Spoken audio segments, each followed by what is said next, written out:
So our guest today is going to help me to answer this question.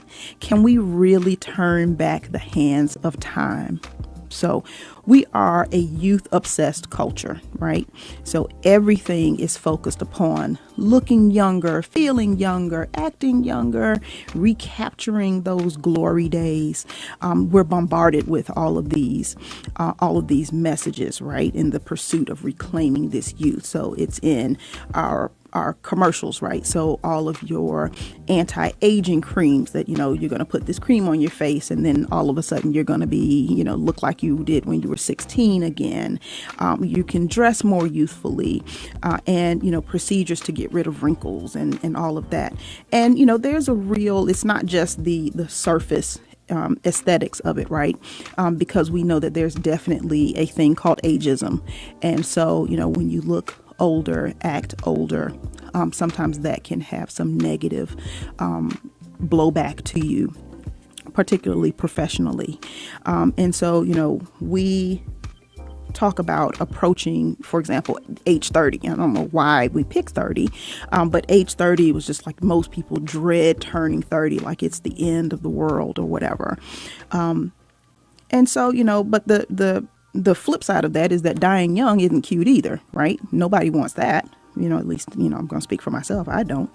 And of course, in the media, women over 50 years old are rarely featured in the mainstream. I'm happy to say that there are ladies that are changing that. Viola Davis, for example, Jennifer Lopez, for example, are in their 50s and are fabulous looking, acting, being, and all of that. And so, they are really, really, them and others are changing our mindset of what it is to age and to age well. But, so let me ask you, to be honest, many of us want to recapture something in their youth, right? So maybe it's your energy level, maybe it's your metabolism, maybe it is your sexual potency or desire. There's something about when you were younger that you now wish you could recapture. And that was like the opening song by Jim Croce, Time in a Bottle. So if I could put time in a bottle, is what that song is talking about. But going beyond the surface, right? Our cells are aging no matter how youthful your face is. Your body is as old as you are, right? And sometimes the stresses that we put on our bodies will accelerate that cellular aging process. So when we talk about cellular stress, right? So for example, too much sun exposure without UV protection, dehydration, increased caffeine intake, smoking, poor nutrition, pollution, radiation, inflammation, alcohol, exposure to pesticides and other chemicals, and poor or lack of sleep. All of these things age us because I know that when I have not had enough to drink, I can look at my face and it's just like, ooh, wait a minute. I don't have that plumpness in my face. Now, my face is not as plump as it was when I was, 16, 20. But, still, I notice that small change when I do not hydrate well, for example, or when I don't get enough sleep. I can see it in my face. We also can talk about oxidative stress, right? Which is the imbalance of free radicals and antioxidants in the body, which can lead to cell and tissue damage. So this is what is happening beneath the surface. And that is what we are going to talk about today, and what things we can do to change that, because uncontrolled oxidative stress can accelerate the aging process and can damage the body's cells, proteins, and DNA, and has been shown to contribute to the development of some diseases. So, conditions linked to oxidative stress: cancer, Alzheimer's disease, Parkinson's disease, diabetes, cardiovascular disease, inflammatory disorders, chronic fatigue syndrome, asthma, and male infertility, just to name a few. If I could turn back time, that's something that we all wish that we can do, and maybe we actually can do it. So let me tell you all about our guest today. Our guest today is Dr. Shawn Weaver McKee. Dr. McKee is a board-certified neuroradiologist, so I'm going to let her tell you about that. In addition to that, she is a two-time 140.6-mile Ironman triathlete and ultra marathoner.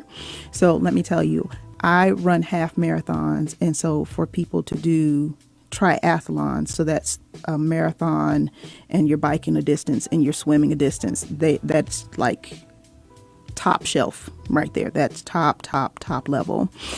She is married to a gastroenterologist and is the mom of two sons in college. She is the president of the Vitality MD, which specializes in nutrigenomics and how we can turn on cells to turn back time. Ladies and gentlemen, please welcome to the show Dr. Shawn Weaver McKee. Dr. McKee.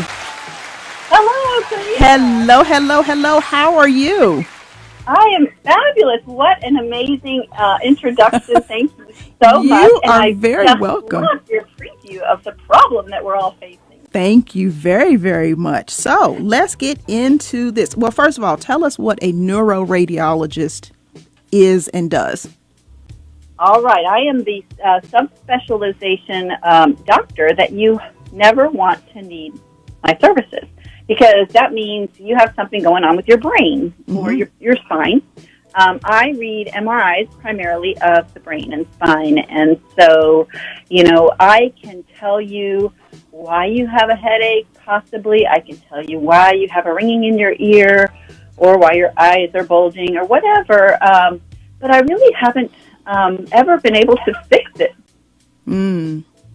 That is the thing. Finding the problem and fixing the problem are always two separate areas there. So now, getting into nutrigenomics, tell us what that is. Well, nutrigenomics, I'm hearing a feedback. Are you hearing it? No, I'm not hearing it. Excellent. I will ignore it. Nutrigenomics is using targeted nutritional compounds in science, the combination of science and nature, to positively impact your genes in order to achieve a desired outcome, i.e., healthy vitality. And it's all about the genes that we express, not so much the genes that we're born with, although we hope we're not born with genes that increase our likelihood for bad things to happen down the road. But the really good news is it's not so much about what genes you're born with, it's more about what genes your body expresses. So, for example, the opposite of nutrigenomics would be like a McDonald's diet. You are impacting the genes in the opposite direction that you want. You're causing the genes that code for inflammation and all kinds of horrible things to be expressed, and you're suppressing the ones that code for healing and recovery and regeneration.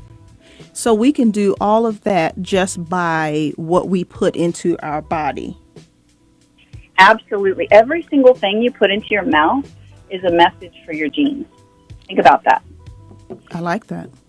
Yes. Food is really is instructions for our DNA. Gotcha. So when I was doing my research, one of the questions that I saw that came up was, is this changing my DNA? It's actually not changing your DNA. The genes you're born with, you're stuck with, right? Right. All it's doing is changing what's called your epigenome. So you have your genome, that's your, CTs, A's, and G's, those nucleic acids that form your DNA, double-stranded helix. But there's something called the epigenome, which is basically signals. It's really switches.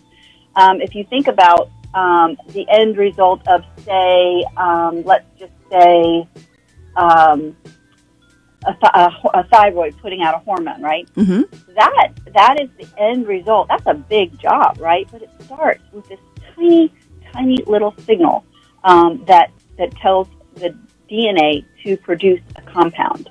And I like to think of it like dominoes, and you can actually knock over a wall-sized domino starting with a postage stamped domino because of that cascade of events, and that's what happens inside our body. Excellent, excellent. So just to go a little bit further, so within our DNA is a code for just about everything that will happen to our body. And what Dr. McKee is suggesting is that depending upon our nutrition, which we know most of us have poor nutrition anyway, we're not really getting enough of the nutrients that we really truly need. Depending upon the level of nutrition that you have within your body, that you can express some things that are good, or you can express some things that are not so great. So that's why the McDonald's diet is not necessarily the best thing in terms of living a healthy lifestyle, unless you're getting the salads, which, who goes to McDonald's for a salad, but, I don't judge, whatever. So now, how does nutrigenomics apply to, not just to me, I'm not saying me specifically, but to the individual? Like, how can I turn on the expressions that I want? All right. Well, your body has pathways. Those pathways have switches. Mm-hmm. And if you think of anything that because of what you've been reading and hearing in the news that's good for you, say sauna, mm-hmm. or vitamin D3, or even turmeric and ginger. Those things all signal a specific pathway in our body. One of them is the NRF2 pathway, and it's a long string of words. You don't need to know what they stand for, but it basically sounds like the little football we used to play with as kids.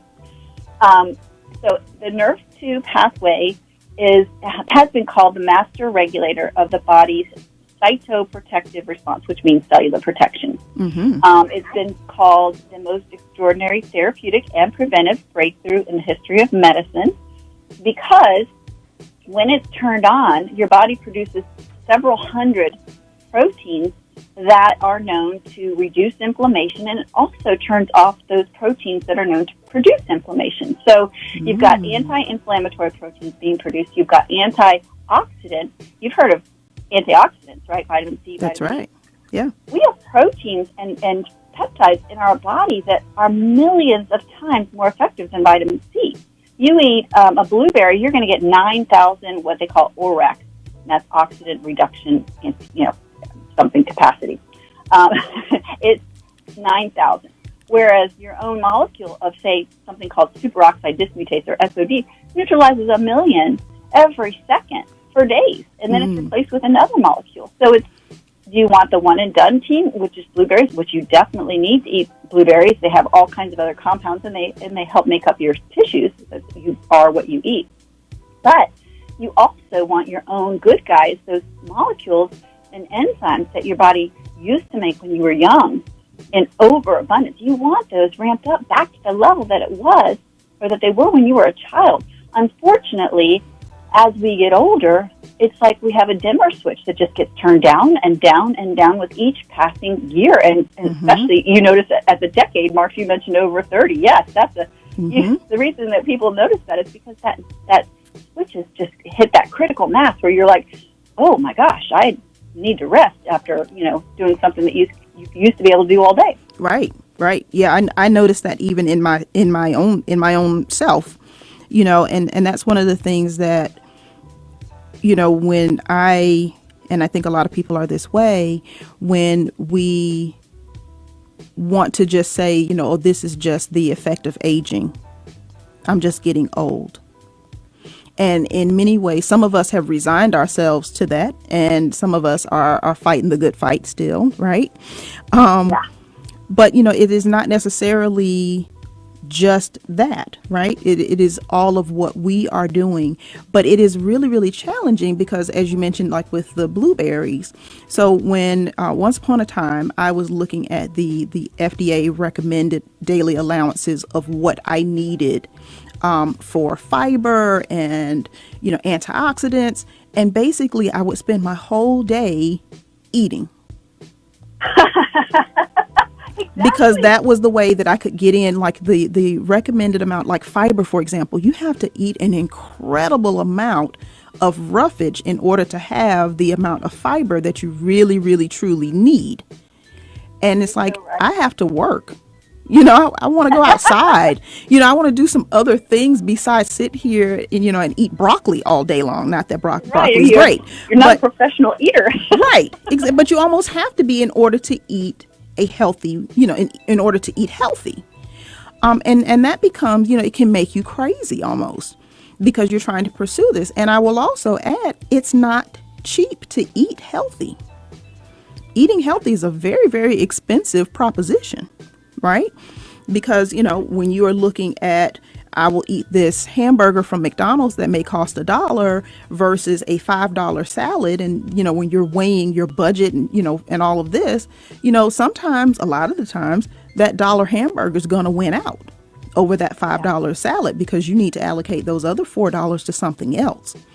And so what things can we do? I know I want you to tell us about your product and how it works and how wonderful it is. And I remember when I was on your podcast, The Vitality MD, you talked to me about how you felt very, very run down and very, very tired. And this product has really, really helped you to invigorate your life and to recapture, not necessarily turning back time, but to recapture that energy and that vigor that you had when you were a younger woman.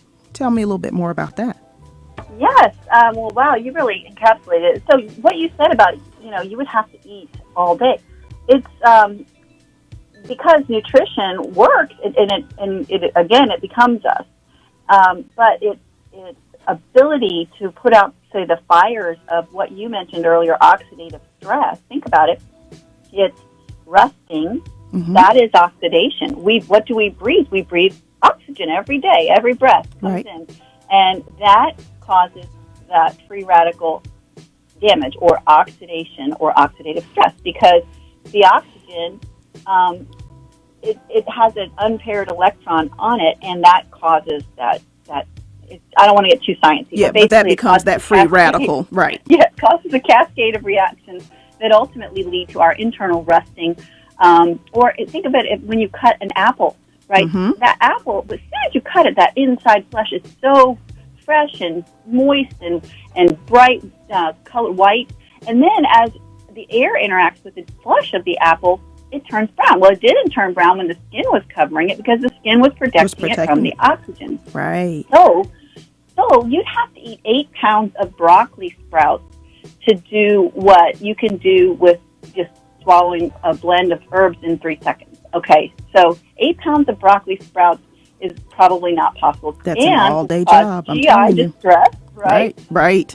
And Right. it's expensive, and it doesn't taste very good, at least after the 3rd pound, probably. Right. And guess what? Because it's food, when food is combined with that oxygen, it also produces free radical damage. It's kind of it's helping put out the fire at the same time as it's stoking the fire. Adding fuel. Sure. So I have because this is kind of a complex topic, and there are other pathways. I have an educational group for your listeners who are on Facebook.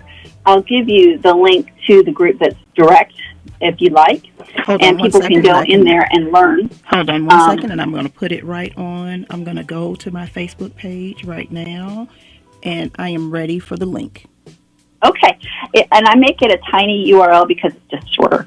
So tiny URL, TinyURL.com/vitality, VITALITY, the number 4, life. So tinyurl.com/vitality for life. That'll take you directly to the group, and I ask your people to, just say where you heard about it from and mention your program. And then we'll get you right in and get you educated. But there's a news report that actually aired in 2005 that talked about it. Because when it was a biotech company way back in the early 2000s that said, well, we can reduce oxidative stress by almost half. Well, if you know what oxidative stress is and you know what antioxidants are, you think, to yourself, well, that's a ridiculous claim. Nobody can say that, Right. especially Right. when you know Because it doesn't make 9,000. it's intuitive. It just doesn't make intuitive sense. Right. So guess who came knocking on the company's door? ABC Primetime. It's like 60 Minutes or, NBC Dateline. When those programs come knocking on a company's door, usually the CEO is running out the back door with his briefcase over his head going, no comment, no comment. Mm-hmm. Well, what happened is they're like, well, actually we need participants for our study to prove this, right? So they took an Emmy award-winning journalist's blood, John Quinones. Mm-hmm. He's won like 8 Emmys. They took his blood, and they had said it's by 40% in 30 days. He came back in 12 days because they always have to throw a wrinkle in. And you know what? His oxidative stress had come down to the level of a healthy newborn, 45% reduction in 12 days. Wow. And he said he was sleeping better, he feels better, he had more energy. Mm-hmm. And you'd asked about me, and I had the same exact thing. It didn't take 12 days for me to feel better. It took a little bit longer because everybody's different, right? But right. Boy, when you take oxidative stress out of the equation, it's not about how old you are. It's about how much oxidative stress you have. Right. That's right. Yeah, because, I see, I talk about the face a lot and the oxidative stress that affects how we look, how we appear, smoking and exposure to the sun and so on and such things. And, we talk about, melanin being protective for our friends of color. But that's not the only thing that goes into that. And that's not solely protective because, of course, as we have talked about with other shows, skin cancer does happen in people of color after they have had that type of UV exposure. But, that's one of the things that we can see. Like, I see people all the time who are my age, and I'm looking at them like, we're the same age. And I'm gonna, and I'm going to confess here, and my mother's listening, and so I know she's going, I don't have the best diet, because of what we do for a living. I don't have the best sleep hygiene, right? I'm an ER doc, and so I'm eating however, whenever, as fast as I can, and not really taking time to digest properly. So, I am not doing all of the healthy things that I need to do in order to live my best self, but I still notice those differences in, what people put their bodies through. And, when I talk with people and find out, what they do for a living or the kind of life that they've been living, I can say, in my own mind, I would never say that to a person like, oh, okay, I see why you look like you're 65 and you're 50. Yeah, people earn their appearance, right? Right. And, and unfortunately, that's a thing of circumstance, that some people have to, work out in the sun and do those kinds of things. But, it definitely is something. So let's see here. I have it up.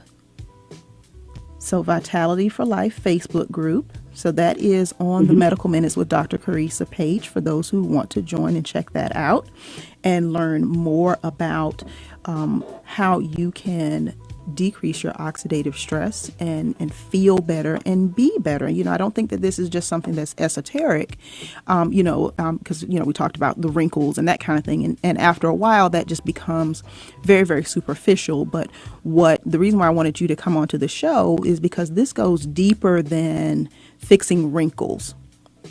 Right? Exactly. This is something that really can help people live a better life, perhaps even longer. But definitely in the days that you have to be well rested, because, just think about how you feel when you get a good night's rest, how amazing that feels. And what if you could have that amazing feeling every single day from today on? So true. In fact, lowering one of the most common, I call them side benefits to reducing oxidative stress is people sleep like they used to, and they dream and they wake up rested. And what I love is that it's really within most people's ability to invest. It's less than $2 a day. It's $1.67 a day to nice. Radically change your cellular DNA's expression, and that's all we are, is a bunch of cells. So right. And as those cells, if we can keep those around longer. Like, they talk about telomere stress, right? And that, Yep. as you shorten your telomeres, you're getting closer to the end And of guess life. what? And guess what shortens telomeres? Oxidative stress. Bing, bing, bing. Yes. Yeah. So there it is.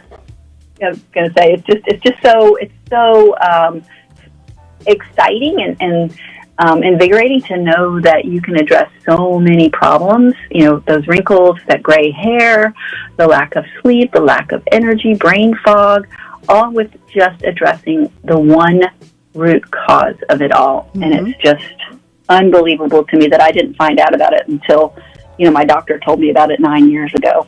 Wow. I was kind of almost mad when she told me about it. I'm like, why haven't I heard about this?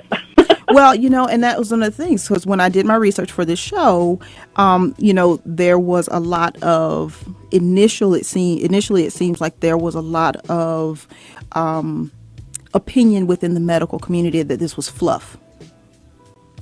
Right. Yeah, because we're hardcore scientists in medicine. And so, there's that. However, I did see, was it the New England Journal of Medicine? Major medical journals are now turning attention and giving some conversation space to nutrigenomics, that this is a real thing.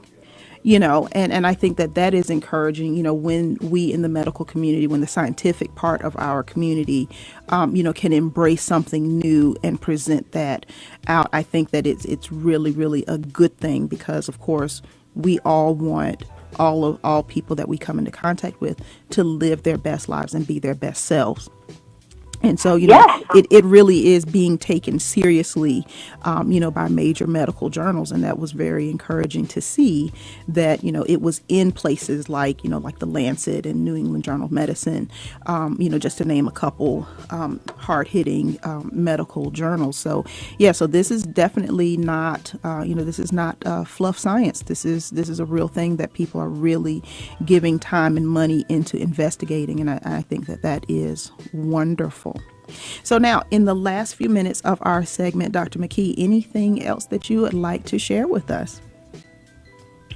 Well, yes. I just think one of the things that you had mentioned, the studies, and if you look at, we were talking about the dozens of things that are good for you, ingredients like ginger and turmeric. If you look up those on where the doctors go for their research, which is pubmed.gov, PUBMED.gov, and you'll find thousands and thousands of studies on them.